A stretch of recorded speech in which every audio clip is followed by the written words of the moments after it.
নতুন চাকরি পেলাম, নতুন আজকে ডিউটিতে আসলাম। আল্লাহ, এই খবরটা আব্বাকে ফোন দিয়ে কই।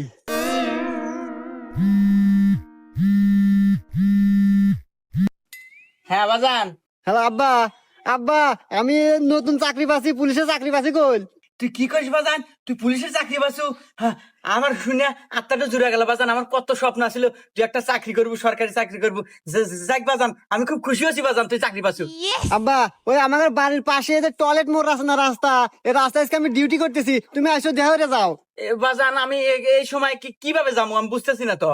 আরে আব্বা, আমার মোটর সাইকেল আছে না, ওই মোটর সাইকেল বাইরে বাইরে টান দিয়ে আইসো, এই যে টয়লেট মোড়ের রাস্তা, এই রাস্তায় এসে দেখা করি, কথা কই তোমাদের। আচ্ছা আচ্ছা বাবা, ঠিক আছে, আমি এখনই আসতেছি বাজান। আয় আমার বুকে আয়। আব্বা, বুয়ে পরে যাইতেছি।